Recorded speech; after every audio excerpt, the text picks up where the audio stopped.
All right, let's call the meeting to order. Jane, will you please call the roll? Regent Bartel. Here. Regent Baling. Regent Bradley. Here. Regent Drew. Here. Regent Evers. Regent Falbo. Here. Regent Higgins. Here. Regent Rybar. Here. Regent Menedith. Here. Regent Milner. Regent Milner. Regent Pointer. Here. Regent Pruitt. Here. Regent Roberts. Regent Smith. Here. Regent Tyler. Here. Regent Vasquez. Here. Regent Walsh. Here. Regent Whitburn. Here. Regent Bailey. Everyone's present. Everyone's present. All right. Well, the minutes of the April meeting have been distributed. May I have a motion to approve those? All in favor, say aye. Aye. Good morning again. I'd like to take this opportunity to thank Chancellor Lovell and his wife for their hospitality last night. Great event at the residence.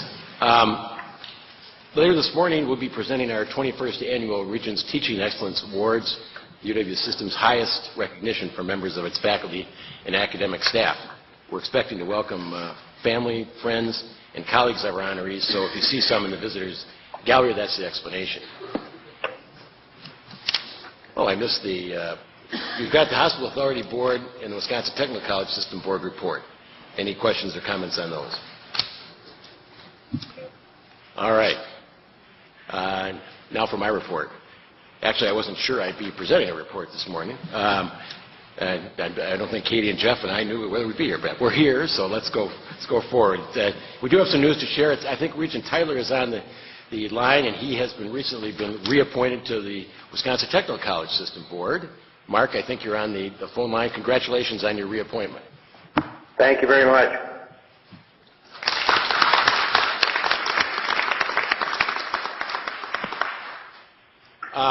As regents, we get called upon to do a lot of things, some of which are more fun than others, I must confess, as the last month perhaps shows. But undoubtedly, one of the most memorable and moving activities that we get involved in is the chance to participate in the graduation day ceremonies. Last month, more than 20,000 students crossed stages at UW campuses all across the state to collect their hard-earned degrees. For many, it was a moment, a culmination of big dreams, hard work, and significant sacrifice, not only for the students themselves, but for their families as well. I know several members of the board had the privilege of taking part in some of the graduation ceremonies, as did President Riley, who gave the address at UW-Platteville. On behalf of the board, congratulations to all the new college degree holders and to those who helped make that possible. Seeing that pride and joy and relief on so many of those graduates' faces brings another thought to mind, and that is how lucky these students are to graduate from a University of Wisconsin institution.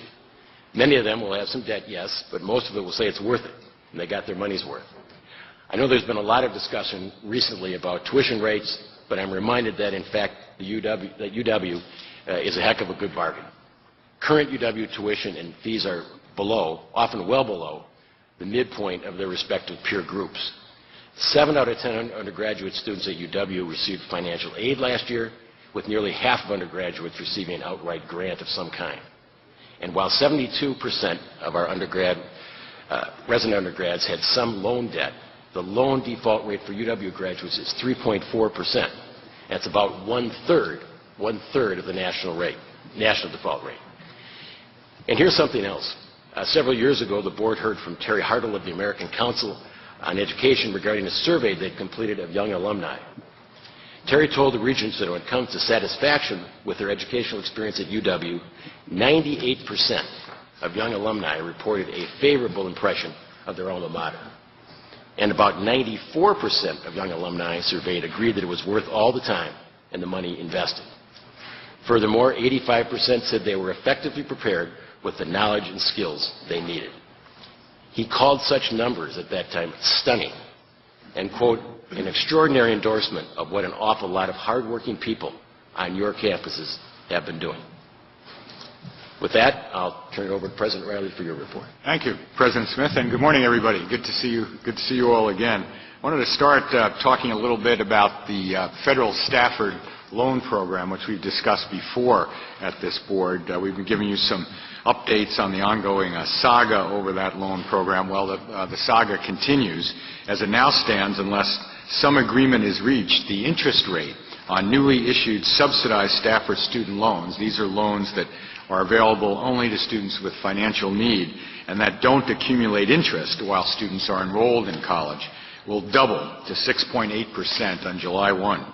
While not surprising, there is a partisan split over what to do, but this split with a minor wrinkle. So both President Obama and congressional Republicans have called for a long-term change to student loans that would allow interest rates to vary from year to year with market conditions.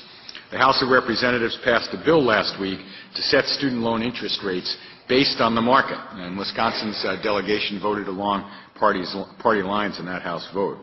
Congressional Democrats, on the other hand, want to extend the 3.4% interest rate for another 2 years.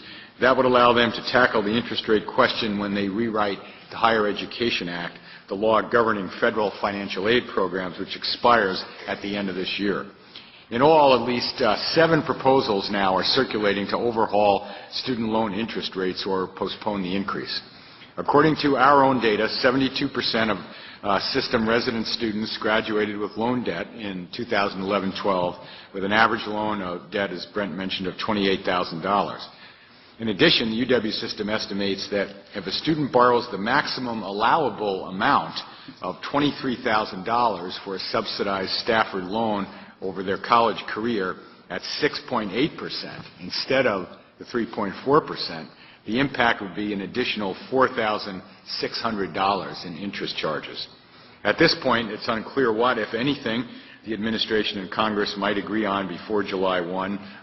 Just wanted to bring you up to date, tell you we're on it. We'll continue to work with our delegation on this. It's really a critical affordability issue for Wisconsin students and families. We have been corresponding with our delegation on this. I think you received some copies of those letters. A word about the current national discussion on the value of college. Amidst the discussions we've been having the last few days, the Stafford loan discussion, it's a good thing to remind ourselves sometimes of the core mission of higher education. That is, the preparation of our students to be productive and successful citizens. So with that in mind, I wanted to call your attention to an article that ran in the New York Times last month. It was on May 3rd, actually. An article that opened with the provocative question, is college worth it? We've all heard stories of mounting student debt and jobless graduates moving back home into their parents' basements, which certainly prompts serious questions about the value of what it is we offer. The newspaper went on to report, however, quote, "The evidence suggests college graduates have suffered through the recession and lackluster recovery with remarkable resilience. In fact, the unemployment rate for college graduates in April was a mere 3.9%, compared with 7.5% for the workforce as a whole, according to a Labor Department report released in early May. Even when the jobless rate for college graduates was at its very worst in this business cycle in November 2010, it was still just 5.1%. That is close to the jobless rate the rest of the workforce experiences when the economy is good. And here's an interesting fact. Among all segments of workers sorted by educational attainment, college graduates are the only group that has more people employed today than when the recession started. The number of college-educated workers with jobs has risen by 9.1% since the beginning of the recession. Those with a high school diploma and no further education are practically a mirror image of that, with employment for them down 9% on net. For workers without a high school diploma, employment levels have fallen 14.1%. Now, we all know that some college graduates are what might be called underemployed, or performing jobs that do not actually require college-level skills. On that subject, the New York Times story went on to say, quote, "Clearly, positions in retail and food services are not the best use of hard-earned skills of college-educated workers who've gone to great expense very often to obtain their sheepskin. but nearly all of those graduates are at least finding work and income of some kind, unlike a much larger share of their less educated peers. And as the economy improves, college graduates will be better situated to find promotions to jobs that do use the more advanced skills and that pay better wages, economists say, unquote. Put another way, despite the upfront costs, the return on investment on a college degree remains high. Again, quoting from the same article, an analysis from the Hamilton Project at the Brookings Institute in Washington estimated that the benefits of a four-year college degree were equivalent to an investment that returns 15.2% a year, even after factoring in the earnings students forego while in school. That works out to more than double the average return on stock market investments since 1950, according to the report, and more than 5 times the returns to corporate bonds, gold, long-term government bonds, or home ownership. So those numbers, I think, are numbers we can live with and be proud of, and sometimes they're lost in the discussion about the value of a college degree. So for some news from around the system, UW-Oshkosh is pleased to report that its College of Nursing undergraduate students continue to excel when it comes to the National Council Licensure Examination for Registered Nurses, or NCLEX as it is known, which measures the competencies needed to perform safely and effectively as a newly licensed entry-level nurse. In fact, UW-Oshkosh nursing students have a 96% first-time pass rate, the highest in the UW system, and also well above the national average of 89%. Leaders in the nursing school say the program is focused on instilling 3 key qualities in students: a high level of engagement, a capacity to learn, and the ability to work in clinical settings. The end result is that when these nurses achieve their degrees and hit the workforce, they are ready to go. So congratulations to the nursing program, the Oshkosh campus, and Chancellor Rick Wells, who always looks well-nursed, I might say.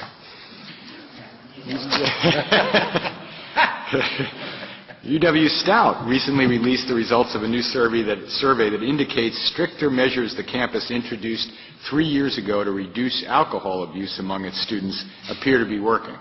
The average number of alcoholic beverages consumed by drinkers is down, as are the number of underage drinking citations and the number of students disciplined by the Dean of Students' office. Just as important, the percentage of students who are abstaining from alcohol is increasing, as is the percentage of students who say they are aware of the drug and alcohol regulations. The campus's plan included holding more Friday classes, boosting the disciplinary measures taken by the Dean of Students' office for alcohol-related offenses, and working with community partners to curb the availability of alcohol off campus, including cracking down on large house parties.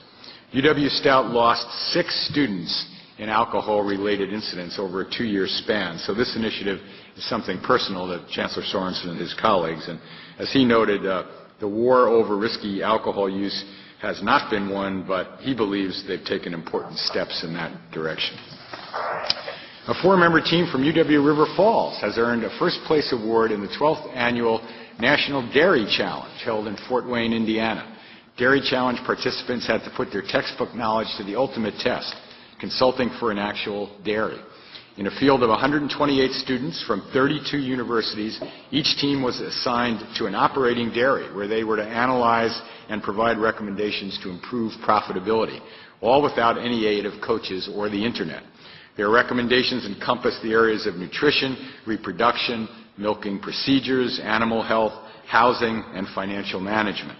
On the 3rd day of the event, teams presented their recommendations to the farm owners and were evaluated by a panel of judges, including dairy producers, veterinarians, farm finance specialists, and other industry personnel. So congratulations on that first-place award to Chancellor Van Galen and the winning team members and the UW River Falls campus. Bassam Shakashiri, a chemistry professor and the William T. Evu Distinguished Chair for the Wisconsin Idea at UW-Madison, has received the 2013 Carl Sagan Award for Public Understanding of Science, named for the astronomer whose enthusiasm and broad scientific knowledge helped inspire a generation to look at science as a fascinating discipline that makes a difference in the real world. The Sagan Award was made by the Council of Scientific Society Presidents, which has more than 1.4 million members. Dr. Shaka Shiri is the immediate past president of the American Chemical Society, the world's largest scientific society. Long known for his standing room only Christmas chemistry demonstrations. Some of you will remember Once Upon a Midnight Bleary in the Lab of Shaka Shiri. Those are the Christmas chemistry demonstrations. His recent efforts include the American Chemical Society Climate Science Toolkit, which encourages scientists to communicate the objective scientific facts about climate change. So congratulations to Dr. Shaka Shiri and Chancellor Ward and the UW-Madison campus. When it comes to collegiate marketing, UW-Whitewater has become a real powerhouse. Earlier this spring, the university's American Marketing Association chapter was named the International Chapter of the Year at the annual conference in New Orleans. What's even more impressive, this is the 8th time since 2001 that the UW-Whitewater organization has claimed that honor. So hats off to Chancellor Telfer and the UW-Whitewater campus. From UW-Stevens Point, we have news that proves the old adage, necessity is the mother of invention. In this case, it started with the visual arts students in the College of Fine Arts and Communication who required a special art paper to handle the inks and processes they use. Trouble is, the special art paper is expensive. Fortunately, the university is also home to a student-run pilot paper plant, which is used for classes in the Department of Paper Science and Engineering, as well as for paper development and production runs by the university's Wisconsin Institute for Sustainable Technology, or WIST.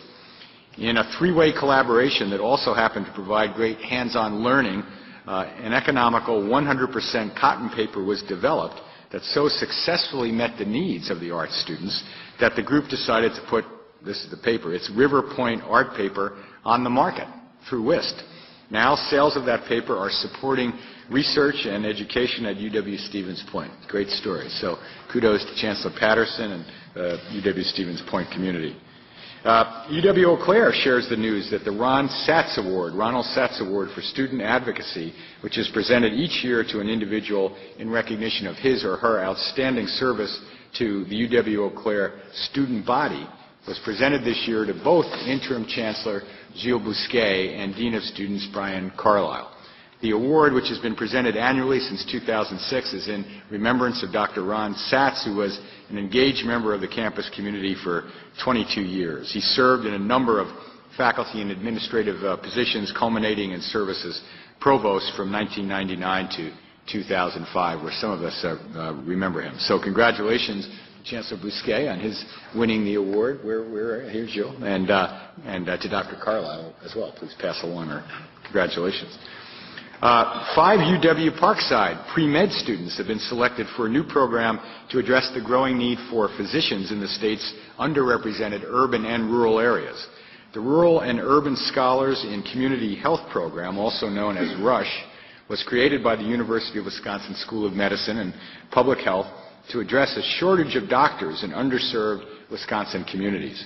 As explained by Dr. Brian Lewis, UW Parkside's assistant to the Dean for Health-Related Professions, the medical school wanted to create programs at the undergraduate level that would make students aware of the growing need for quality health care in these underserved urban and rural areas.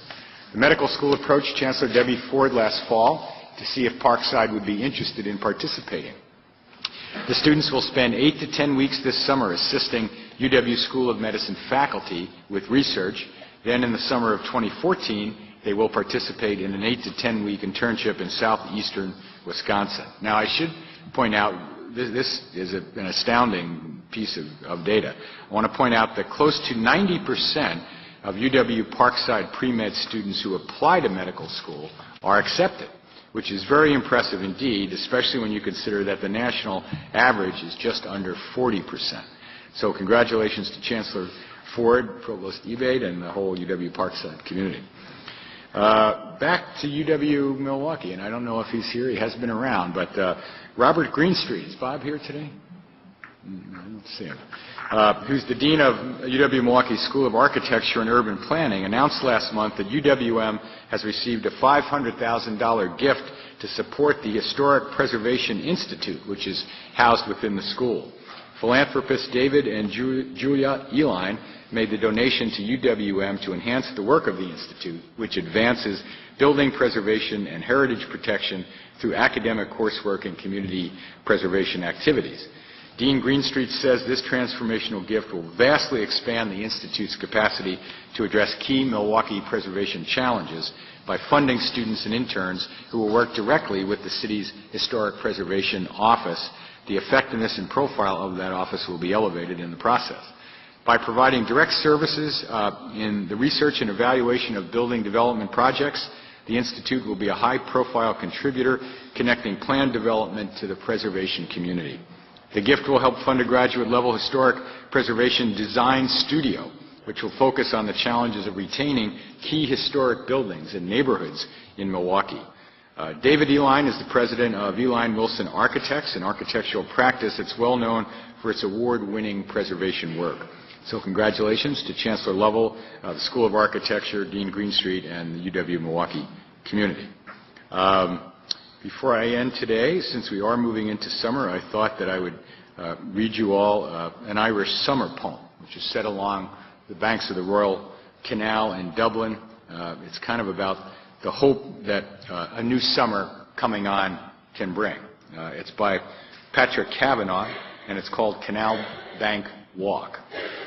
Leafy with love banks and the green waters of the canal, pouring redemption for me, that I do the will of God, wallow in the habitual, the banal, grow with nature again as before I grew.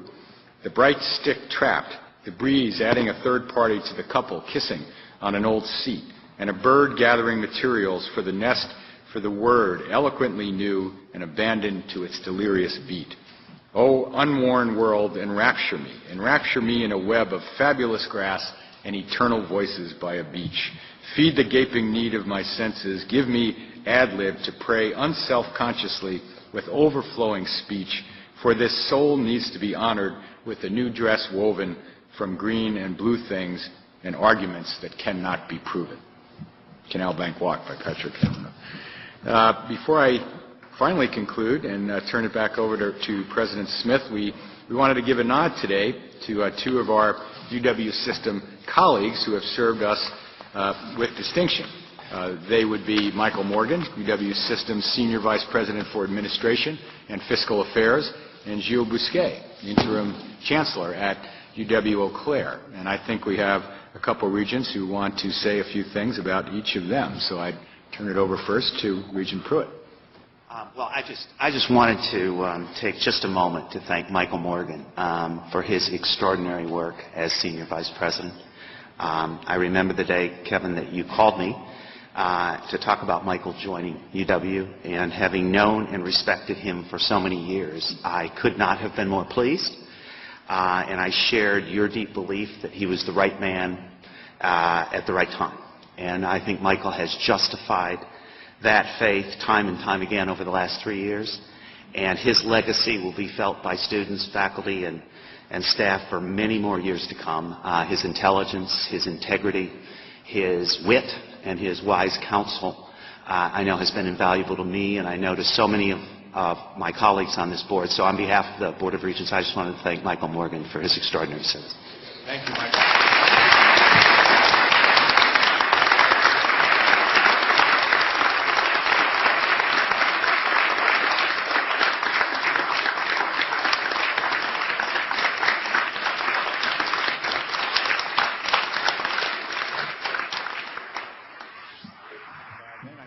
Many Deeds had a few words to say.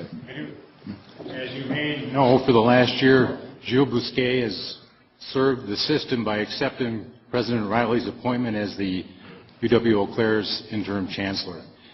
Immediately, Gilles stepped up, established working relationships and good working relationships with the students, the faculty, and the staff. In addition to that, he tackled numerous economic issues and worked with the city of Eau Claire to establish a relationship with them that is going to go forward in the future in helping us work on many projects, most importantly, and at the present time the most important one being the Confluence Project, which he has championed throughout the area. And I've had a chance to work with him on an issue that is important to me, and he has a way of dealing with people and working with them and getting them to believe that it's their idea, that they should do what he wants them to do. And I recognize that because that's the same technique my wife uses on me. But you're expert at it. I attended his farewell reception, and you should know that many people, not only from the campus, but from the community and the surrounding area were there. It was obvious to me that he had developed great relationships and friendships. He is truly admired in our city and has done a great job for our campus. Thank you very much.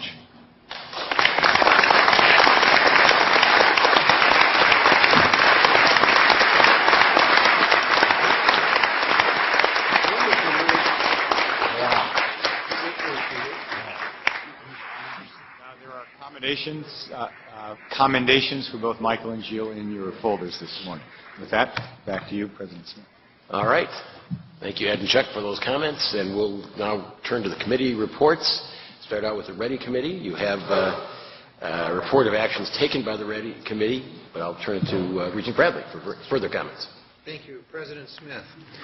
Our economic development roadmap that we presented before includes 20 priority action items that support our key strategies. And I want to report that we are on track or ahead of schedule with the implementation with each of these 20 items. Included in these 20 items are funding and support of undergraduate research and the accompanying faculty incentives and rewards that support these endeavors. And I want to thank Regent Tim Higgins and Regent Mark Tyler for leading the charge on two of these initiatives. Their work has been very important. Regent Higgins provided an update on his work with respect to undergraduate research, technology transfer, and commercialization support for UW System comprehensive campuses. He focused on the research taking place at the comprehensive campuses, especially the entrepreneurial and research activities of WISIS. As you recall, WISIS is the technology transfer entity supported by the Wisconsin Alumni Research Foundation and authorized by the Board of Regents for all of our UW System comprehensive institutions. Regent Higgins noted the many benefits and the successes of WISIS for advancing research and technology in a cost-effective and an efficient manner. He also provided an overview of both the revisions that have been made to the WISIS board representation and WISIS advisory board composition, and most importantly, the WISIS financial support from both the UW System and the Wisconsin Economic Development Corporation. That financial support includes a $1 million annual contribution from UW System and, importantly, a $500,000 annual contribution from WEDC. Upon the recommendation of Regent Higgins, the READY Committee unanimously approved a resolution to recognize that a strong and sustainable WISIS is an integral component of the Board of Regents' economic development strategic direction. We've seen, and we can always see, reports in the newspaper about the competing interests and the difficulties sometime in relationships between the UW System advocating for the interests of students and decision makers in the Capitol and the priorities that they have to set. What we saw yesterday was a very good example of state government and the UW System collaborating and cooperating to getting something done. It was a bit historic that Carl Gulbranson, from the head of WARF, and also Reed Hall, Secretary of WEDC, both felt it was important enough to come over tomorrow or yesterday morning and essentially seal the deal in giving WISIS a new life. And without WISIS, we're not going to be able to accomplish our goals as far as the research and economic development activities of our comprehensive campuses.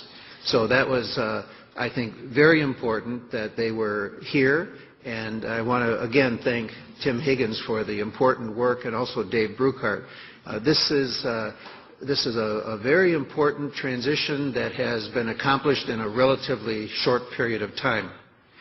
Also, we need to thank Maliako John for all the years of work that he has done to make WISIS what it is today. Tim officially thanked him yesterday during our committee meeting. Maliako is going to return to WARF on a full-time basis, and there will be a search underway for a new executive director for WISIS. Unfortunately, Regent Tyler was not able to present an update on the initiative that he is leading to identify best practices that could be implemented to further recognize and reward our comprehensive faculty members who are engaging in activities related to research and economic development and innovation. So on Regent Tyler's behalf, I read a statement that he had prepared. And following up on that, Senior Vice President Mark Nook describes some of the opportunities and, importantly, some of the challenges that Mark's group identified in, often it's easy to describe an initiative, and then when you get into the weeds, you find out that there are some external difficulties, challenges, and also some internal challenges.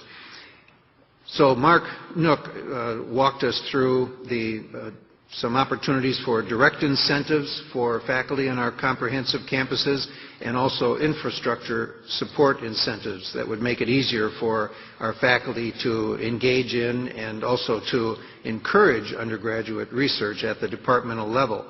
Some of these direct incentives include salary and stipend support for faculty who are engaged in undergraduate research, rethinking compensation constraints for faculty working with and being paid by the private sector.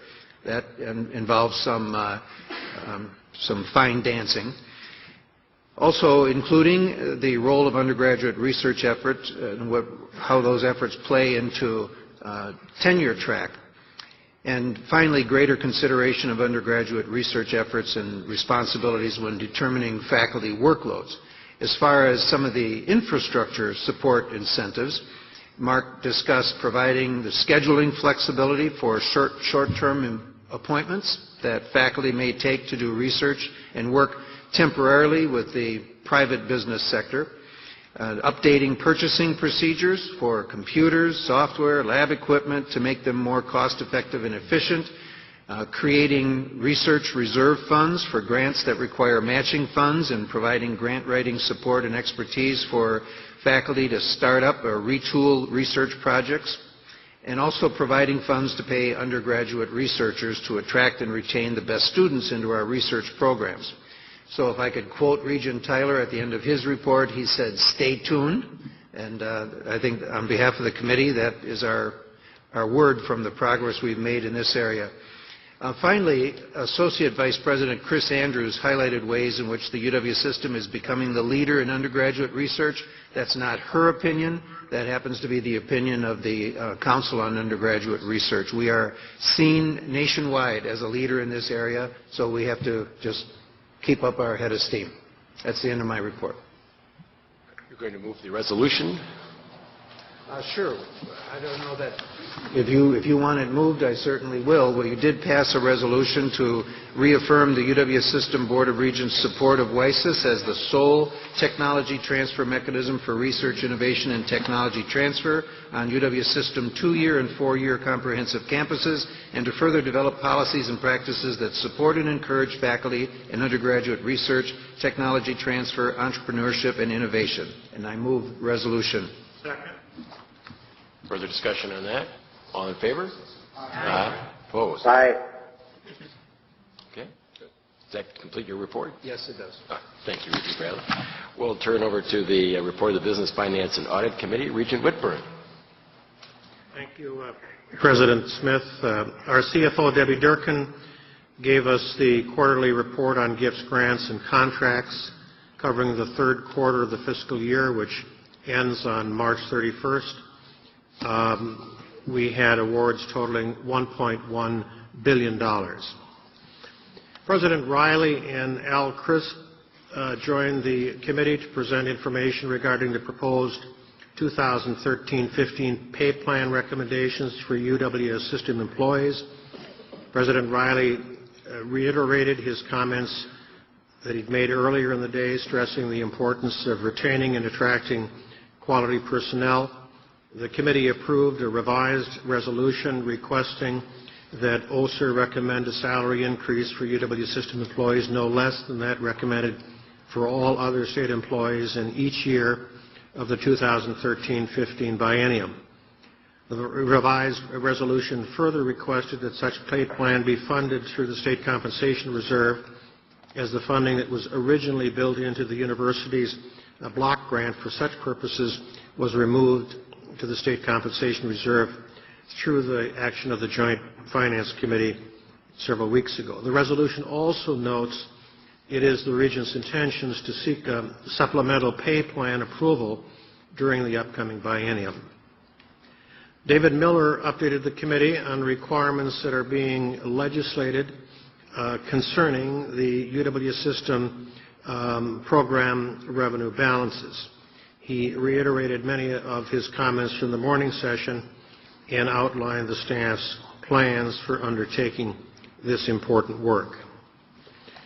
Ray Cross and Aaron Brower walked through the key components of the business plan for the flex option programs and the assumptions for pricing, term lengths, costs, and revenues. They discussed how competency may be assessed for the flex option programs. We at the full board level will be asked to endorse the business plan for this program at our next meeting. Assistant Audit Director Steve Mantell provided an update of recently completed and ongoing audit projects. David Miller then offered a status overview of a new Baker-Tilly assessment that's been undertaken to assess the UW system internal audit program.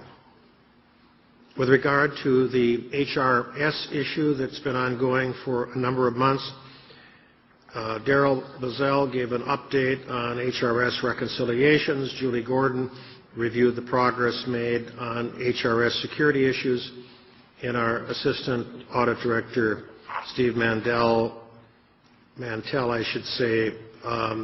discussed the ongoing conversations and work on our end and at the LAB in connection with ongoing audits. So on behalf of our committee, I would move Resolution 12A and Resolution 12B as revised. Second. And that revised 12B is in your packet. Further discussion on... Mr. Chairman? Yes. I just want to make a comment about this resolution. Yeah.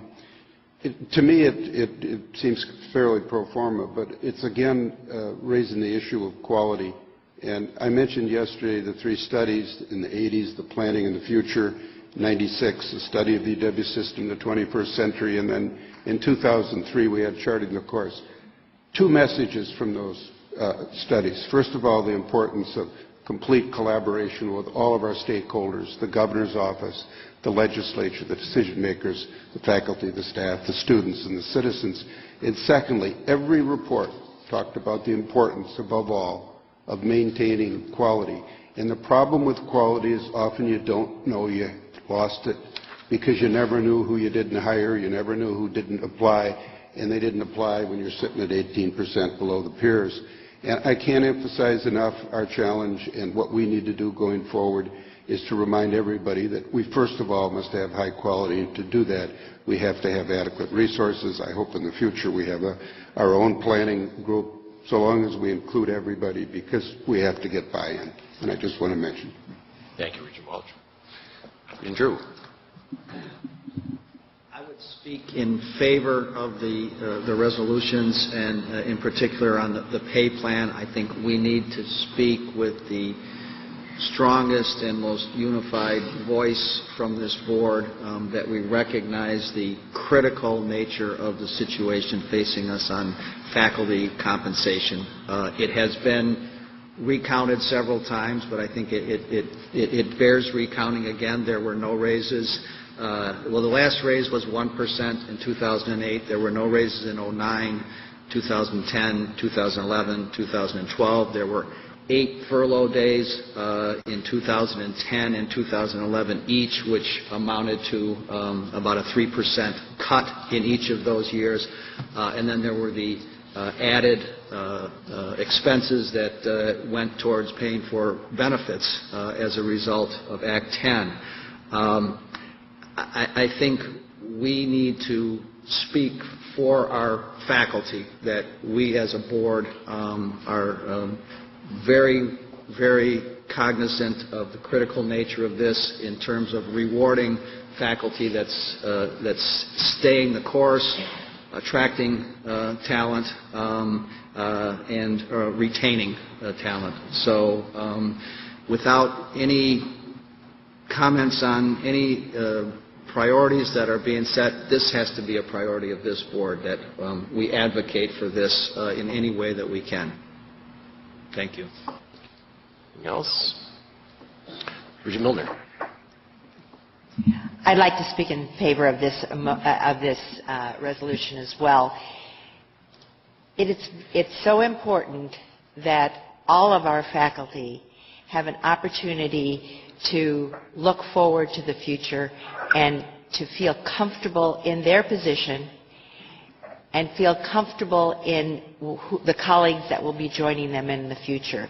We need to send a message to all of our faculty and the people that work for us that we appreciate what they're doing, we understand their concerns, and we support the strength of not only the system as a whole, but of the people that make up the important personnel in that system. Any other comments? All right, we're ready to vote. All in favor, say aye. Aye. Opposed? Aye. Unanimous. We'll turn to anything else, Regent Whitburn? I'm sorry. Is there anything else, Jerry, or is that? We'll turn to the Capital Planning and Budget Committee. Jeff? Thank you, President Smith. The committee met yesterday and heard an excellent presentation by Vice Chancellor Robin Van Harper from UW-Milwaukee on its approach as they integrate academic, strategic, and space planning. She described the results of a collaborative space retreat that they recently held to engage academic leadership as a group in discussion of the most pressing space needs faced by the campus today. And I might comment that the planning process at UWM has resulted in some remarkable solutions to difficult problems of this space-challenged campus. And I want to compliment the Chancellor and his staff for identifying feasible capital projects that not only solve space problems but also advance the academic mission of UWM. The Capital Planning and Budget Committee consists of Ed Manydietz, who's the Vice Chair, and Regents Bailing, Evers, Milner, Pointer, Roberts, and Vasquez, and I want to thank them for their loyal participation. The Capital Planning and Budget Committee unanimously approved the following single resolution, which is Resolution 1.3.C, requesting authority to construct all agency maintenance and repair projects totaling about $7.5 million. These requests include utility upgrades and roof replacement at UW-Madison and the third phase of a UW-Superior project that repairs extensive damage to the steam distribution system that occurred during the flood there about a year ago. So I will move that resolution, 1.3.C, which you have in your materials. Second. Any discussion? All in favor? Aye. Opposed? Jeff? At his last appearance before the committee as Associate Vice President for Capital Planning and Budget, David Miller reported on April and May Building Commission actions and Also gave the committee an assessment of the Joint Finance Committee's $250 million reduction of authorized state borrowing, I guess about 70% of which funds UW system projects.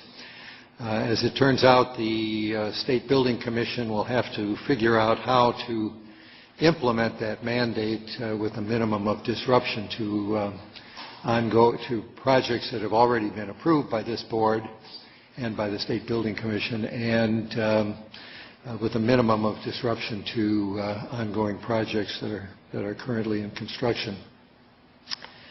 The committee met in closed session then to consider the naming of several facilities at UW-Madison. Those facilities and those resolutions will be taken up by the board in closed session later. But let me just make a quick comment, because this is the last time I will be able to do it, about David Miller in his service. I've served as chair of that committee for, I think it's about 5 or 6 years now, and David has led the staff of that committee and coordinated with me in reviewing capital projects over that period of time, and he really has done wonders, in my judgment, in reviewing and prioritizing the many capital projects that are requested from throughout the system. It is a very difficult thing, just on the substance of those requests, to go through all of those and analyze them and determine where the weaknesses are, where the strengths are, and so on. But it is even more difficult, it seems to me, to manage the expectations of the campuses in that regard, and he was just a master of that. I think I'm delighted that he's not leaving the system, and I'm sure that he will do very well as Senior Vice President for Administration and Fiscal Affairs, and I wish him all the best in that position. And that concludes my report. Thank you, Jeff. What's that? Oh, Regent Miller. David Miller is not at the table, so I will speak for him. At the end of our meeting, Dave had similar remarks about the leadership that the committee has enjoyed over these last 5 years from Jeff. Jeff's steady, thoughtful, challenging, but collaborative style has served us well on that committee. And for those of us that are new this year, we understand it. For those who have been there for several years, they understand it. And for David, who has been there the full time, he very much understands it. We will miss Regent Bartel's leadership, and we want to thank him.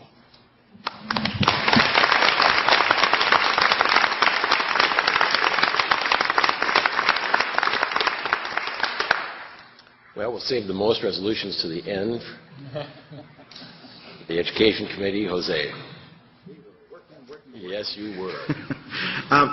Before I start my report, I just want to ask, if it hasn't been asked, that Regent Walsh has made reference to some materials, documents that he would encourage us to read, and I'm wondering, President Smith, if we could have Jane actually distribute copies of that to the entire member of the Board of Regents, whether it be electronically or in print. I think that would be a way to ensure that we do get them and that we do study them. Thank you for that suggestion. Thank you.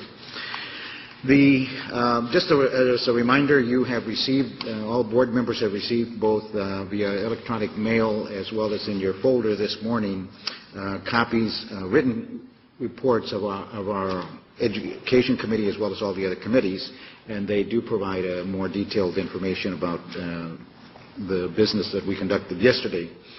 We heard a report from Provost Britz that is entitled Embedding Innovation into Academic Planning Process and Outcomes. It was a very, very informative report on how this institution goes about conducting its academic planning. And the plan that he outlined for us was one that he came up with after a very lengthy flight And I mentioned to the committee that faculty and staff may be concerned next time he takes another lengthy flight and come back with another grandiose plan, but it was very well thought out. It took into consideration the planning, including all the crucial groups, work groups within the university. One of the things that he highlighted was the fact that there is a lot of planning that goes on at this institution, and I would suspect the same thing at all of our other campuses. It is important to note that the entire process was to get everybody focused and get them on the same plane and moving in the same direction. One of them, I'd like to repeat a motto that he noted in his presentation, which is, if you want to move far, you move together. And definitely his plan clearly demonstrated that that's the way they're working here. We probably all agree that our students need all parts of the university body to work better and to work together. And I think this academic planning process, as it's outlined here at UW-Milwaukee, clearly is doing that. So it was a most impressive, and then in it, it also included a most impressive schedule of meetings that are being conducted as part of this. In addition to that, then we moved on to the report by Senior Vice President Mark Nook. Yesterday morning, we heard a lot about recent events and the impact of the biennial budget on our universities. Senior Vice President Nook shared with us his interpretation of what this all means for the faculty and students and what we can do to help. He said we need to protect academic quality within the UW system, and this is a concern which many of us already share. Raising faculty salaries can be part of the solution, he mentioned, and it's something that we've already talked about again this morning. It was good to hear that he has an action plan for working more closely and collaboratively with the legislature on setting some long-term goals for investing in higher education. Mark also spoke a bit about priority registration for student veterans and different ways that can be implemented on each campus according to different student needs. And again, that's a priority of serving our veterans. It was also good to hear about his continued work with the technical colleges on making the transfer of 30 credits of general education between the different institutions, even if there is still some important things to work out. For example, general education classes have different purposes and learning outcomes in colleges with missions different from ours. So we will continue to work on that. We did move on to our consent agenda. And there were actually two votes that we're bringing to your attention. First is the modified consent agenda that was approved, and with that I will move that we adopt the consent agenda as it was approved with the following resolutions on it. Resolution 11A-2, accepting the 2013-14 proffer from the William F. Vilas Trust Estate for support of scholarships, fellowships, professorships, and special programs in the arts, humanities, social sciences, and music at UW-Madison and UW-Milwaukee. Also, Resolution 11A3, authorizing the implementation of the Bachelor of Business Administration in Management at UW-Oshkosh. Resolution 11A4, authorizing the implementation of the Bachelor of Science in Statistics at UW-La Crosse. Resolution 11A6, authorizing the implementation of the Master of Science in Architecture at UW-Milwaukee. Resolution 11A7, authorizing the implementation of the Master of Science in Transnational Human Services Leadership at UW-Oshkosh. Resolution 11A8, report on promotions, tenure, designations, and related academic approval items, accepting the 2013 report on faculty promotions, tenure, designations, and other changes of status. Resolution 11A9, approving 2 appointments to the Natural Areas Preservation Council, and Resolution 11A10, approving revisions to the UW-Eau Claire faculty personnel rules. I recommend adoption by the full board. Second to that? Anybody want to take any of those out? All right, all in favor? Aye. Opposed? As I mentioned, there was an item that was removed from the consent agenda, and that was Resolution 11A5, authorizing the implementation of the Master in Sustainable Peace Building at UW-Milwaukee, was taken off the consent agenda at the request of Regent Higgins and was considered as a separate item. There was extensive discussion on the resolution. Provost Britz was present and gave further information on it. We also heard from Dr. Tim Illinger, Professor of Biological Sciences, and Dr. Rob Rexigliano, Director of the UW-Milwaukee Institute of World Affairs. We did engage in some very good dialogue. There were a lot of questions that were asked, and after an extensive discussion, the resolution was voted upon, and it did carry unanimously. So I am recommending adoption of this resolution by the full board. Second. Discussion on that resolution. Regent Higgins. The reason I asked to have this taken off the consent agenda had to do with the politically correct nature of the name of the master's degree.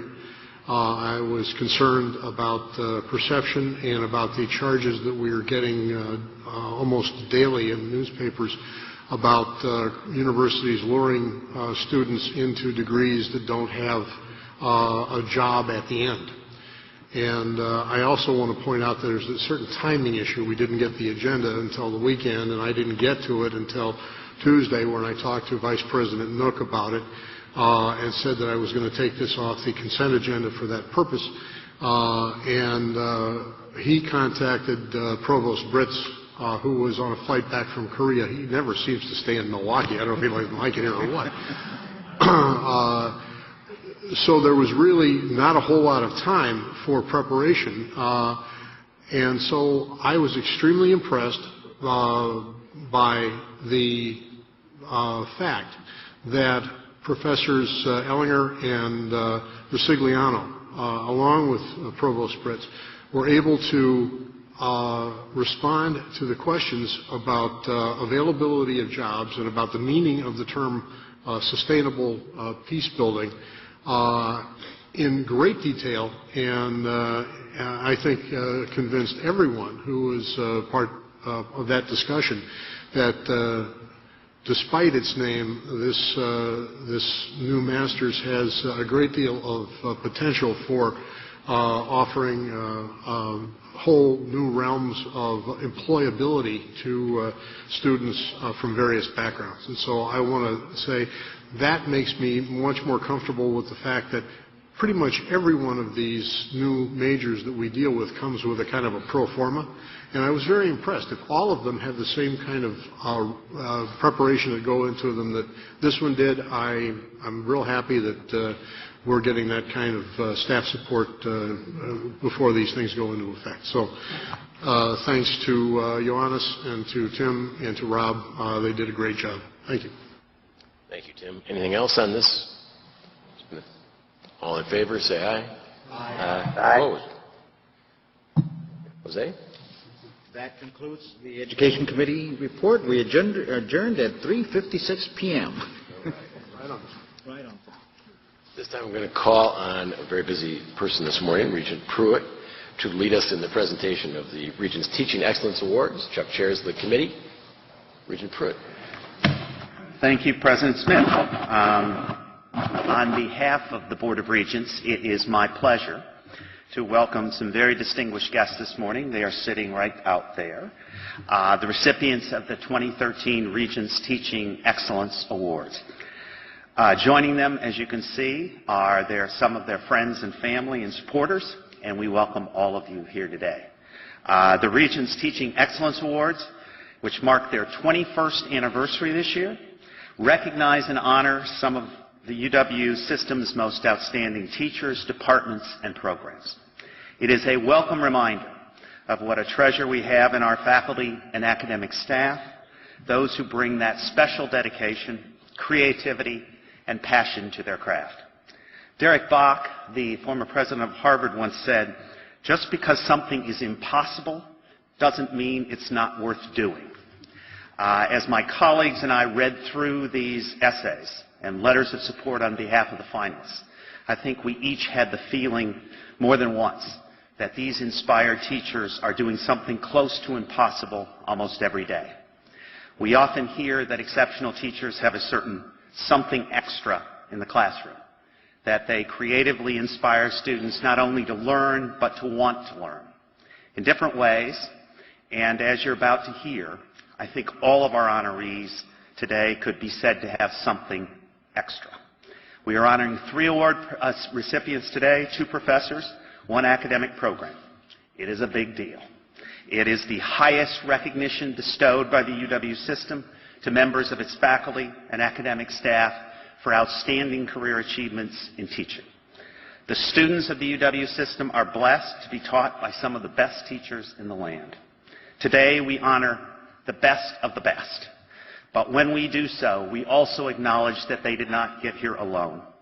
The collaboration, support, and inspiration they received from their teaching colleagues were instrumental to their success and to this recognition.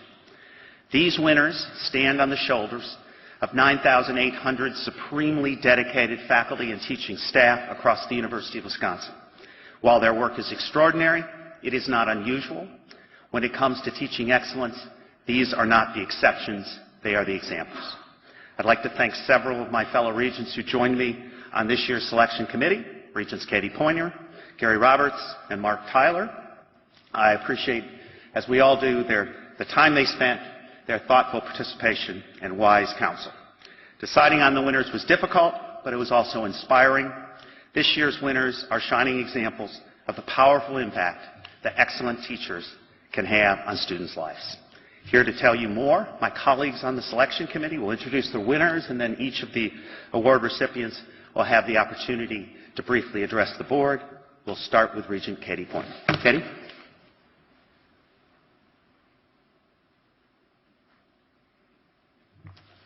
Thank you, Regent Pruitt. Good morning. It is my privilege to present our first Regents Teaching Excellence Award to Dr. Christopher Coe, Professor of Psychology at UW-Madison. Professor Coe's flagship class is Psychology 450, Animal Behavior, the Primates. In this course, students ponder how the behavior and biology of our closest animal relatives can inform our understanding of the human condition. Topics in the class range from the antecedents of love and parental bonding to the causes of aggression and conflict. The class has been hugely popular with students, with an enrollment hitting a maximum of 350 students every year since 1985. A unique feature of Professor Coe's instruction is that students can extend and apply their learning at the research facility he directs, the Harlow Primate Laboratory, home to about 500 monkeys. For many students, these experiences are an essential gateway to veterinary and medical school, or to the graduate school programs they will continue on to. Professor Coe's scholarly interests are in the area of health psychology and behavioral medicine, and he is recognized as one of the founding fathers of psychoneuroimmunology. In addition to over 200 scientific articles, Professor Coe regularly authors scholarly chapters designed to introduce students and junior scientists to his area of expertise.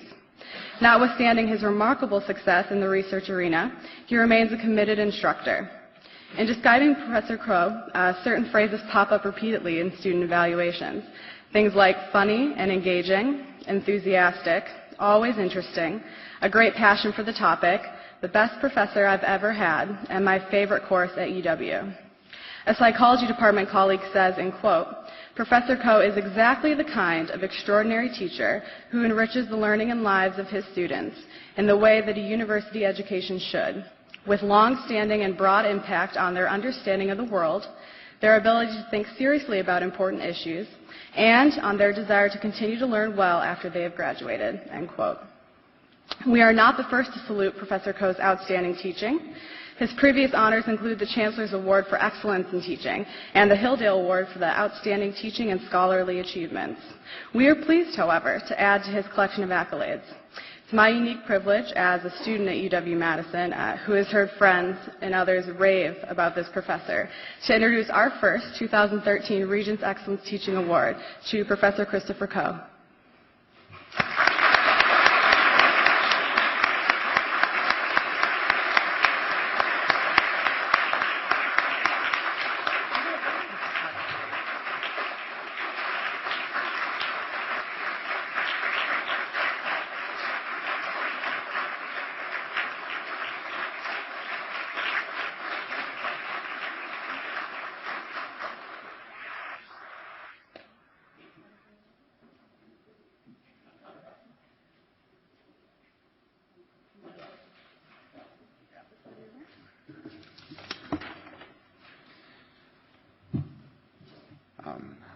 I'm humbled by those kind words. I hope I can live up to them, and I appreciate the recognition from the committee and the board. One of our chancellors once said succinctly that the mission of the university is the creation and the transmission of knowledge. So I'm happy that others, students, and you have recognized that I've at least been moderately good at that synergy between scholarship and pedagogy. As you've heard, my research is in the area of health psychology and behavioral medicine.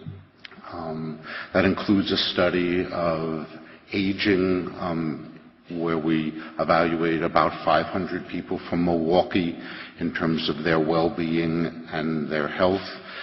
That contributes to my teaching in psychology, mostly amongst the upper-level majors.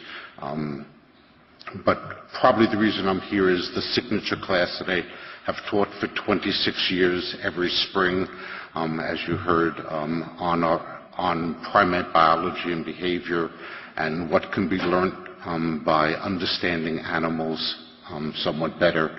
I think that's an increasingly important issue, the subject of biological literacy and being better consumers of scientific information. The board, the Regents certainly has experienced in the last year a lot of concerns, skepticism about the value of learning more about animals, about using animals in research.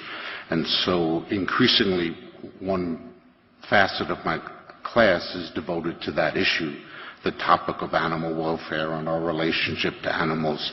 Amongst middle-aged and older adults, the vast majority still believe in the use of animals in research. But in the demographic of 18-year-olds to 34-year-olds, the majority now think that we don't have much need any longer for animals in biomedical research. So over the years, my class has morphed a bit to also tackle that issue about the ethics and the value of learning more about animals.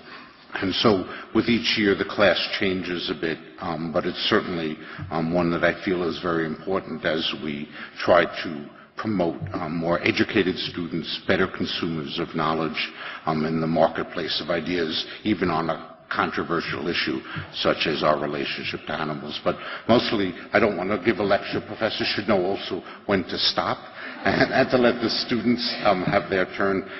So I'm humbled and I really appreciate this recognition. Thanks so much.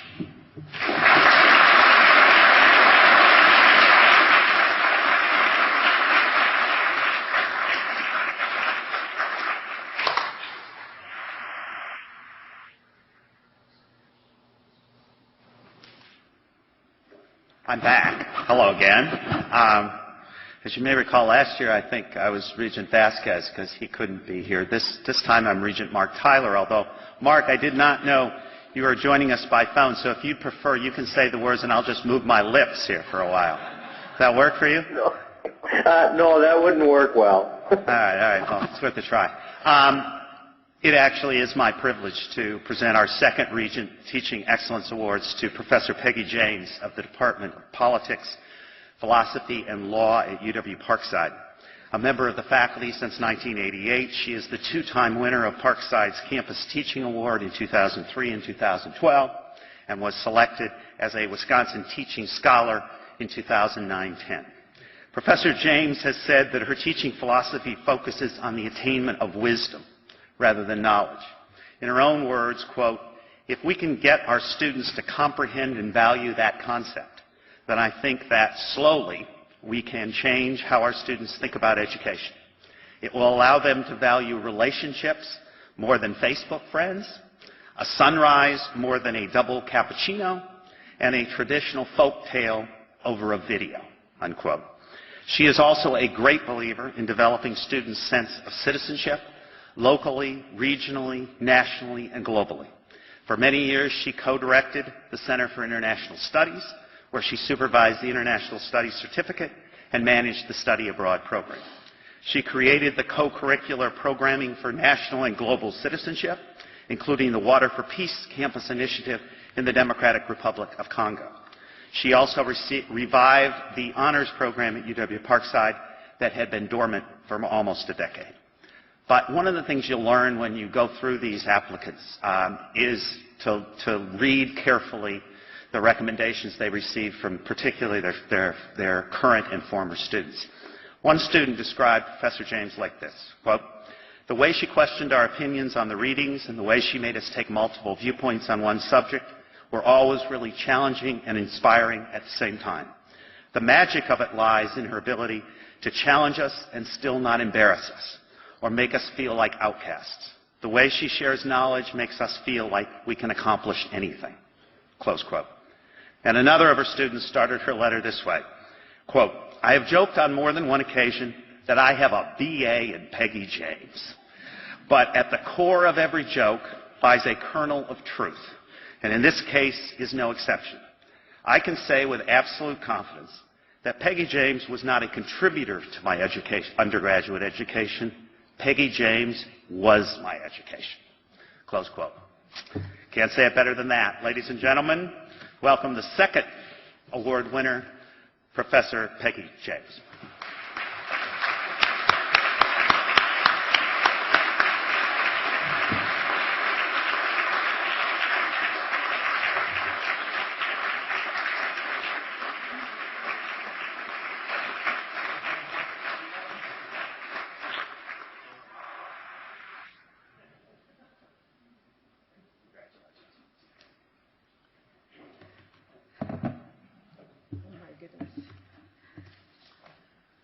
I have about 50 pages of prepared notes. And I didn't anticipate having tears in my eyes. So I am so proud to receive this honor and so very appreciative of your recognition. I can't tell you how long it's been since my heart dropped to my toes when reading an email. It's especially meaningful to me because I know that I wouldn't be half the teacher I am without the collaborative, supportive, and challenging environment of UW-Parkside. I've always said that good teaching can only take place when you have good students, students who are committed and engaged. But I also realize that good teachers need other good teachers to learn from, to work with, to lean on. No one's alone in an educational environment, and I have to say that I'm surrounded at UW-Parkside by colleagues who are amazing teachers, dedicated to our students, and good citizens of the state, of the nation, and of the globe. I feel like we should all be here accepting this award because really we all deserve it. After 25 years, I still love teaching, even though I'm a little bit of a different teacher than I was when I started. I started with a structured view of teaching and learning, one that was anchored in the classroom, in texts, in planned lectures. And that changed pretty rapidly through the 25 years. I had listed every change for 25 years, but I'm going to skip that. I'll jump to my conclusion. Teaching is not hierarchical. It is collaborative. Teaching takes place anywhere, at any time. Teaching is as much about the soul as it is the intellect. As a matter of fact, it's probably impossible to separate the two. This is one of the reasons why I believe in the importance of international service learning, and I think you heard some of the references to other countries where we've been involved. It highlights the importance of context and relationships and understanding the world and one's place in it, something that us political scientists might categorize as essential citizenship. In Chiapas, Mexico, where I lead a study tour every other year, we live and work with the Zapatistas, who have an autonomous resistance movement. And this allows students to experience how most of the people actually live in the world. It allows them to learn from people who, in our world, might not even actually be credentialed to teach. And the Western model of power and knowledge is effectively met with the non-Western approach of co-relational learning. A similar pedagogical approach is practiced from Amaute Huasi Indigenous University in Ecuador. This approach to learning is centered on the attainment of wisdom rather than knowledge.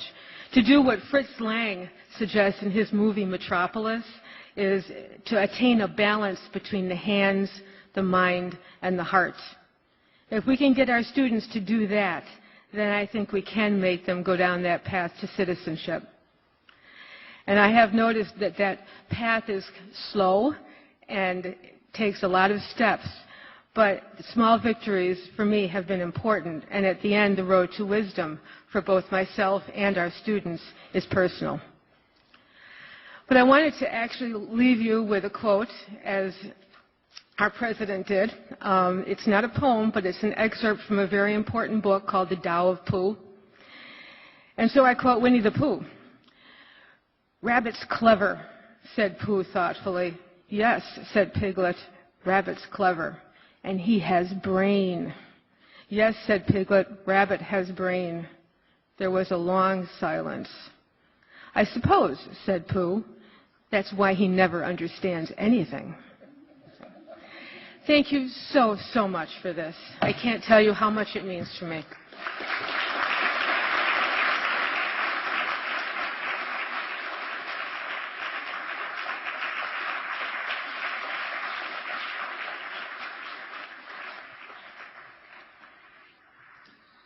It's my pleasure to present the third award recognizing the outstanding teaching of a department or program.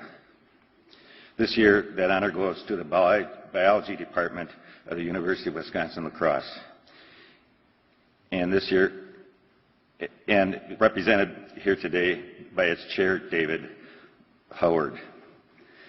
To say that biology is huge in the La Crosse campus is not just hyperbole. The department currently educates more than 1,100 biology majors annually, which is about 1 in 10 graduates at the University of Wisconsin. Also mentors 40 to 60 biology graduate students. Not a machine churning out biology majors, however, the department has developed a model of collaborative teaching that improves students' learning at every level. The diverse expertise of the faculty and staff on each course team promotes critical thinking through exposure to varied scientific points of view. By developing shared course materials, instructors have more time to interact with students and improve their teaching. Indeed, the department provides campus, state, and national leadership in scholarship of teaching and learning. Recognizing that the best way to learn is through science and hands-on engagement, students are involved in research projects, both in course labs and independent graduate research projects. One former student put it like this, quote, "Their positive attitude creates an approachable environment which encourages student-driven exploration. Rather than feeling intimidated, I felt that my curiosity was welcome." End quote. The department has been very successful in obtaining external support research with students, including 53 different external research grants or contracts totaling $7.5 million in the last 5 years. The department has a strong commitment to increasing the involvement in traditional underrepresented students through leadership roles in programs such as the McNair Scholars and NSF Research and Experience for undergraduates. As another former student describes it, the department's impact goes way beyond curriculum. Describing what she got out of UW biology experience, she wrote, quote, "I learned how to effectively work as a team member with my lab mates and how to persevere when things do not go as planned. Gained a valuable work ethic and learned how to manage my time appropriately by balancing course load, research, and other obligations in my personal life. All important lessons and qualities that have allowed me and other UW biology students to succeed in the workforce and in life beyond graduation. It is my honor to present the final Regents Teaching Excellence Award to Professor David Howard on behalf of the University of Wisconsin-La Crosse."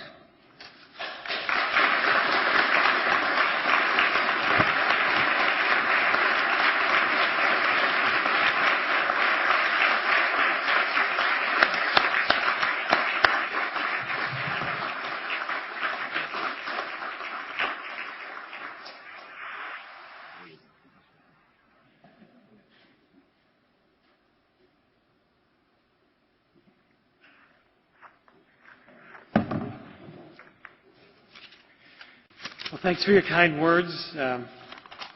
Pretty much said what everything I was going to say, but that's okay. I really am truly honored to accept this award on behalf of the UWL Biology Department, and I want to thank the Board of Regents for sponsoring the Teaching Excellence Awards as a program. Positive acknowledgments are kind of rare in higher education, so this sort of program is really a great benefit to the system and morale of the faculty all around, whether you win the award or not. I feel very fortunate to work in the biology department at UW-La Crosse.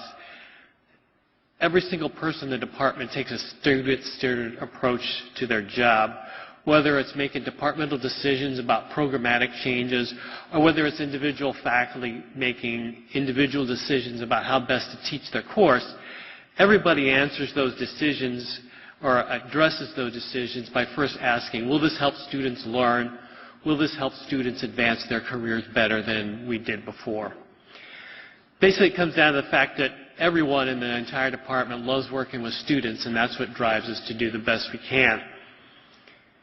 Fortunately for us in biology, UWL has this focus on what's best for students at the dean's office, the provost's office, and the chancellor's office as well. And the support of the administration has been crucial in helping the biology department being able to achieve our goals that we have for student learning in biology. As has been said, if you read the biology's application for this award, there's a few characteristics that help lead to what I think is a success in the classroom with students. First, as it was mentioned already, our department takes a scholarly approach to teaching and learning. Over half of the department's faculty and staff, which is over 30 now, has been authors on publications in the Scholarship of Teaching and Learning, or SOTL.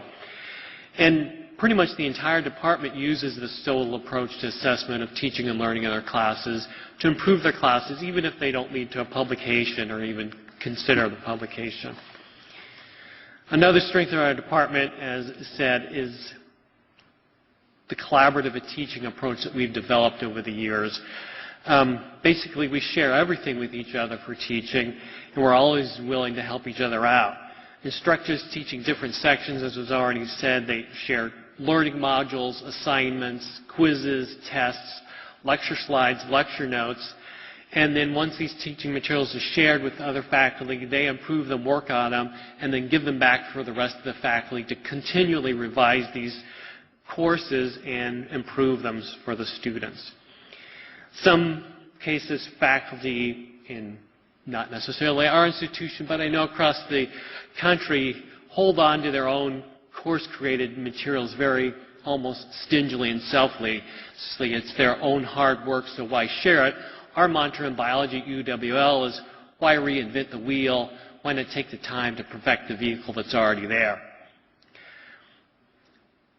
As was mentioned, sometimes this collaborative approach takes the form where we get a team of instructors from the very start to build the course from the ground up.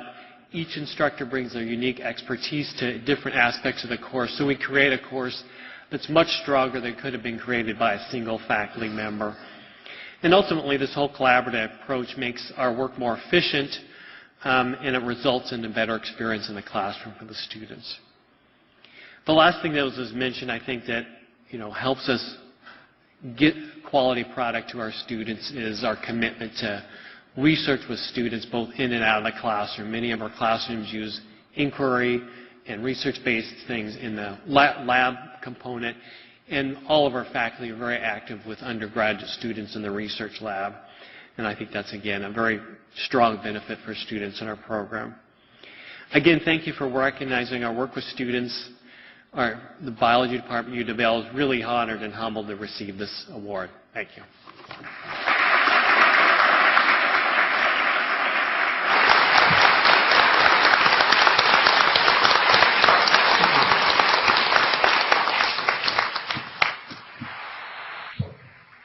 All right. We'll move on to the controversial 2014 Board of Regents meeting schedule.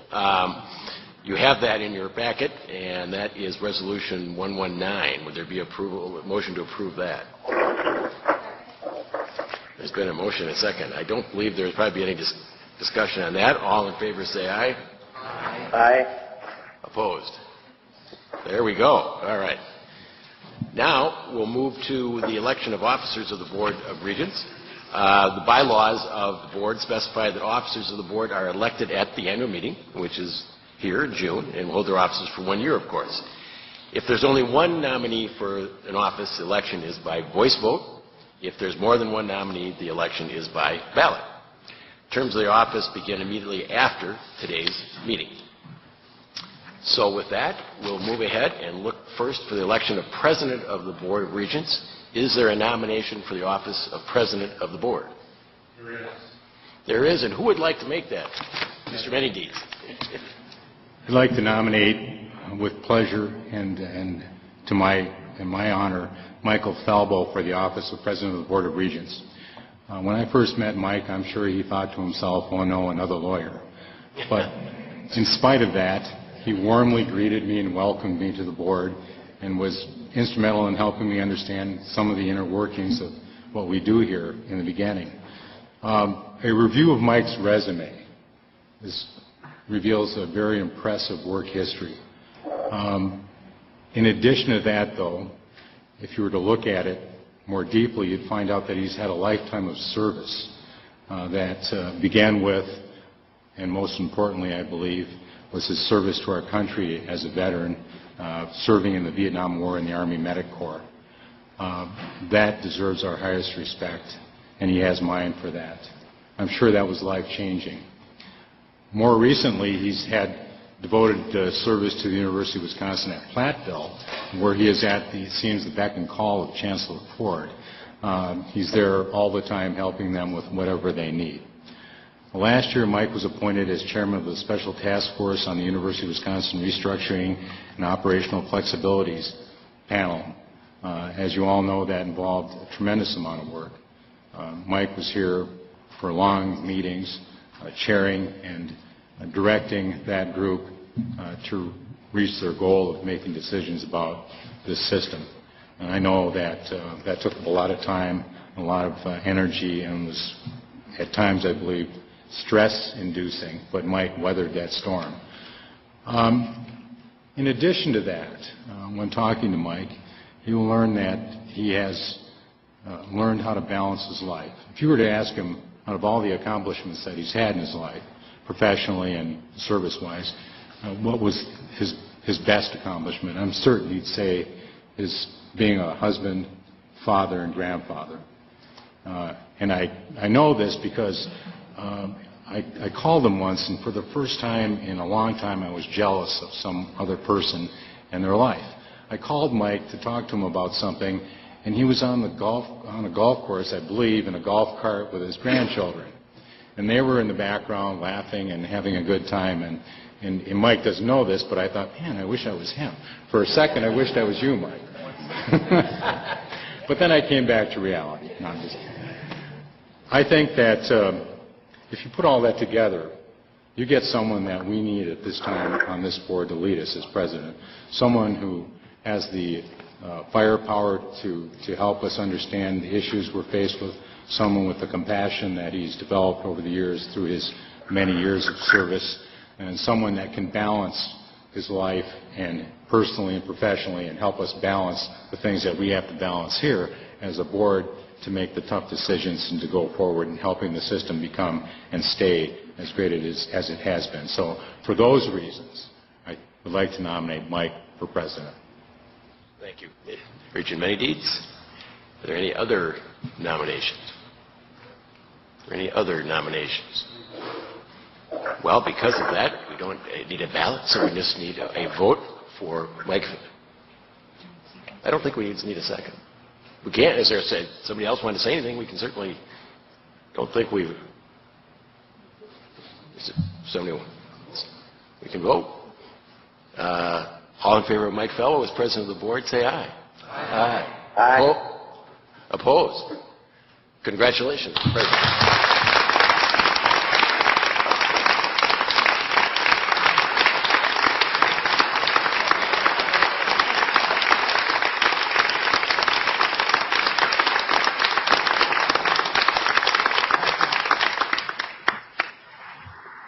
Well, now that the vote has been taken, I can say my own personal congratulations to Mike. You know, when we got elected last year, and there was some discussion, how's this all going to work? You know, you've got two people who have run against each other twice for positions on the board, one who's probably a little bit more attuned with one political party, maybe one with, maybe a little more with the other, but it's been a good working relationship, and I'll miss all the time we've had on working, and you've been a tremendous vice president, helping me and helping this board, and I just want to wish you all the best of luck.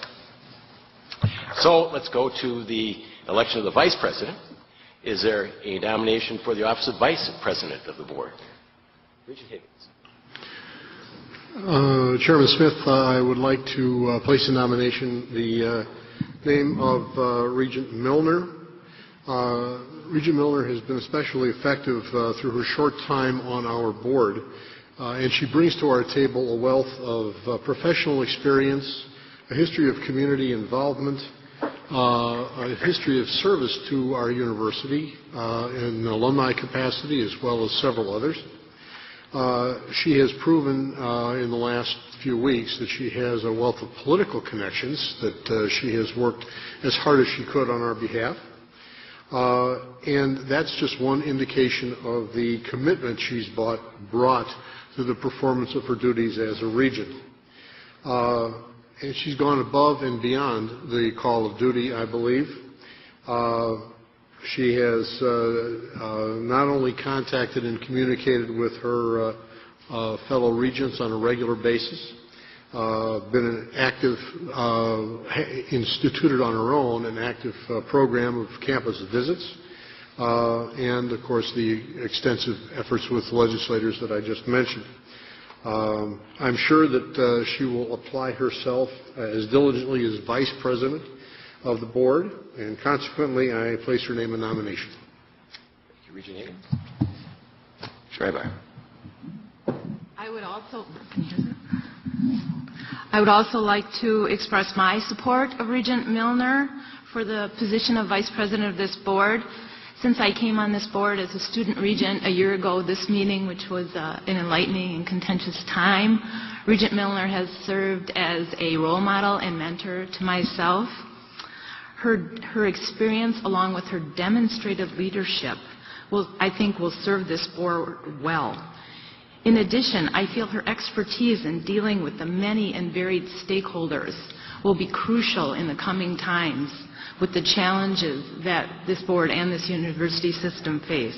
It's for these reasons and many other that are too numerous to mention that I endorse and support Regent Milner for this position.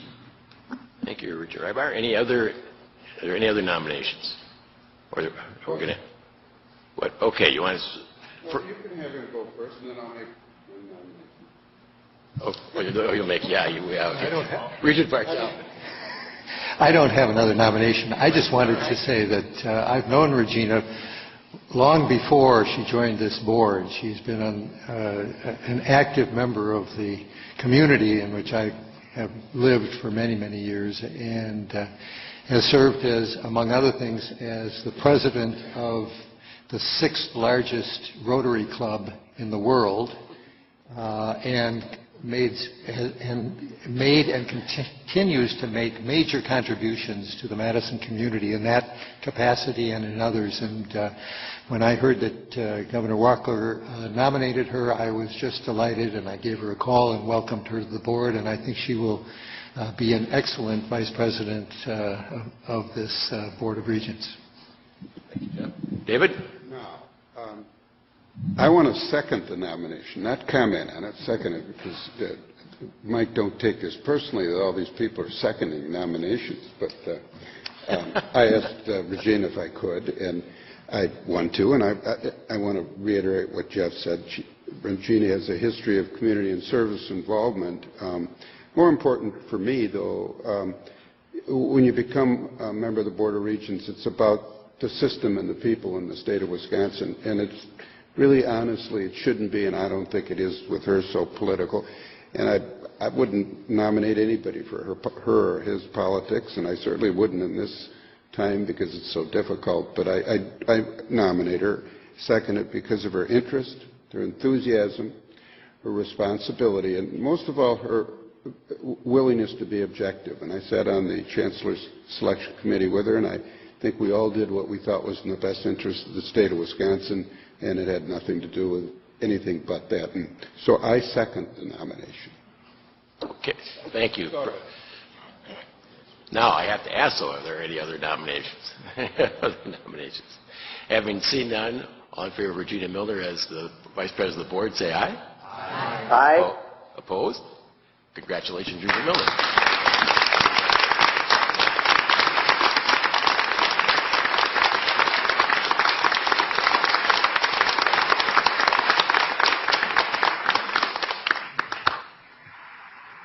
Now, we do have some other elections that we do today, and these can all be done at one time. These are all incumbents that are running. Jane Perdue as Secretary of the Board, Jessica Lathrop as Assistant Secretary focusing on policy analysis, Ann Nottestead, Assistant Secretary focusing on operations, Deborah Durkin, Trust Officer, Tom Stafford as Assistant Trust Officer, and Doug Orr as Assistant Trust Officer. Is there a nomination to elect these officers? Regent Bradley. All right. Are there further nominations?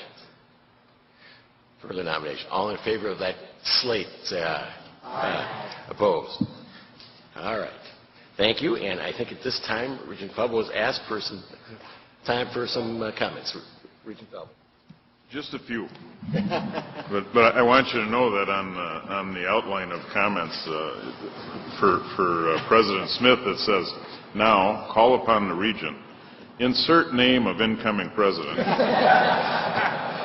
make a few remarks. And I did that. He did that well. That's right. I want to thank Brent. It was great working with him, not only this past year, but years before. And you'll get more of a flavor of that when I write my research paper on how to abuse a vice president of a board. On behalf of Regina and myself, I'd like to express our thanks for your vote of confidence. It's an exciting opportunity with certainly a lot of challenges, as all presidents have had. And I think we look forward to taking on these challenges. I didn't want to wait till the next meeting, though, to introduce a path. It's not a new concept. It's not a new idea. It's just a path that we've been down before that I think we need to go down again. And I hope it will be welcomed. It's something that David Walsh talked about yesterday and kind of took the thunder of some of the things I was going to say. And this is one of the documents that he was referring to that was our last charting a new course for the UW system. So what I'd like to do is reintroduce that and the idea of a planning process for the board to use to identify its goals and priorities for the next 2 years and maybe beyond in some cases. I think we have some work to do. I'd like to see us become more engaged and effective in supporting the work of our chancellors and campuses. Now, I'm going to use the word campuses, and I know it's incorrect, and I'll be incorrect many other times, so I apologize. Campuses means colleges, universities, extension sites, everything included. So I wanted to say that now so it wasn't misunderstood. And I think our overriding goal needs to be helping them achieve, achieve their goals. This is what our system is all about: the education opportunities, graduates, jobs, economic impact on our campuses. I believe we need to keep the campuses up front in our thinking so that we as board members and as a system administration are driven by what will help them achieve their goals. We need to continue to support and advocate for our campuses, and actively planning with them in mind is an important part of that support. To that end, I've already spent a bit of time thinking about how the planning process might work.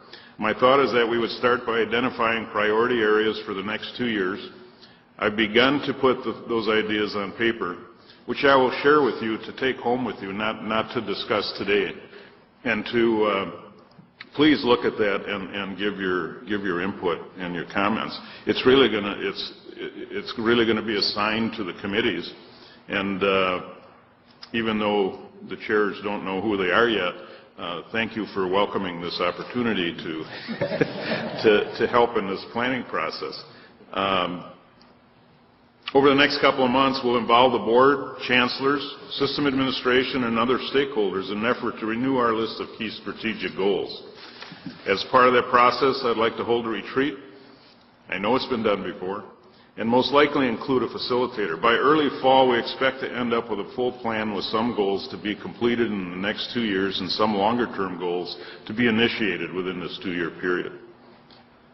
Board committee chairs, I'll ask you to take the lead role in the process, and especially in the process of promoting progress towards those goals. We have opportunities to discuss and the substance of the plan at future meetings. For today, I just want to introduce that idea and pass out a paper with basically just a paper of some thoughts. It's not a complete anything. It's just something that I hope you will think about, provide your input, and will help in our planning process and in our committee structures of having goals to support our campuses. That's all I have. Thank you. Thank you, Mike. Next, I'll call upon Regent Bartel to present the resolution of appreciation to UW-Milwaukee. Thank you, President Smith. This is the 8th time as a regent that I've had the pleasure of coming here to UWM for our annual June meeting. Every time I have come, I've learned something new about this remarkable campus, about the faculty, about the research, about the student body. And this time, which I suspect is going to be my last, I have learned what an integral part UWM is playing in the invigoration of Milwaukee as a center for entrepreneurialism and innovation. It is truly exciting, and I think all of us as regents commend UWM for that role. Now, as a regent who takes a lot of pride in the entire UW system and all of its campuses, which are all parts, all constituent parts, I want to say that I have tremendous respect and admiration for this particular campus and its success in creating partnerships that address community needs, improve the quality of life here, and move toward making Milwaukee a place where smart people can get together and collaborate, can create a product or a service, start a business, and begin to market their creation. We really need this in Wisconsin. We need it in Milwaukee, and all of us here congratulate UWM for your outstanding efforts in this regard. Now let me read the resolution of the Board of Regents. Whereas the Board of Regents of the University of Wisconsin System appreciates learning more about the initiatives underway at UW-Milwaukee, as shown yesterday in the presentation, the transformation of UWM driving an innovation ecosystem in Milwaukee and Wisconsin by Chancellor Mike Lovell, GMC President Julia Taylor, Medical College of Wisconsin President John Raymond, and UWM PhD student and entrepreneur, the quite remarkable Carlton Reeves. And we were impressed with the development of the Zilber School of Public Health, the School of Freshwater Sciences, the Kenwood Interdisciplinary Research Center, and the promise of wonderful expansion on the Northwest Quadrant. All of that is very exciting. And whereas the Regents welcome better understanding of how UWM is embedding innovation in academic planning, an incredibly deliberate and thoughtful step-by-step process. Through the presentation we heard by Provost and Vice Chancellor for Academic Affairs, Johannes Britz. And whereas the Regents are absolutely delighted to see the continuing progress being made at the UWM Innovation Campus at Wauwatosa, as represented by Wednesday's ceremony where the final beam was hoisted into place. notwithstanding the Chancellor's desire to play around with the crane. At the Innovation Accelerator Building, being constructed through the funding of Economic Development Administration, a bureau of the U.S. Department of Commerce. And whereas the Regents appreciate being updated about other ongoing developments at UW-Milwaukee through Vice Chancellor Van Harper's presentation about integration of academic, strategic, and space planning.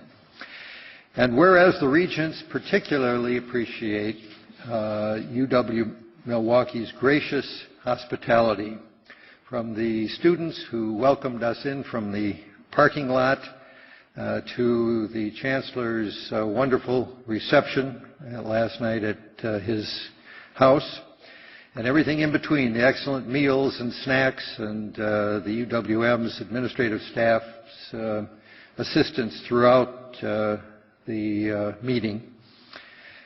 Be it therefore resolved that the Board of Regents of the University of Wisconsin System extends its gratitude to Chancellor Lovell, his staff, faculty, and students of the UW-Milwaukee for hosting this very productive June 2013 meeting. Thanks to all of you.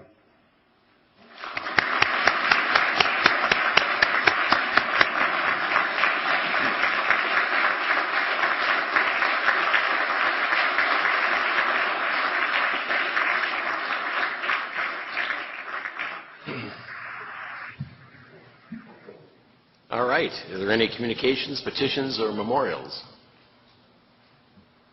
If not, man, we're running way ahead of schedule. That's a good thing. We'll go into a 10-minute recess. We'll reconvene in the Fireplace Lounge and to hopefully go into closed session. Yeah.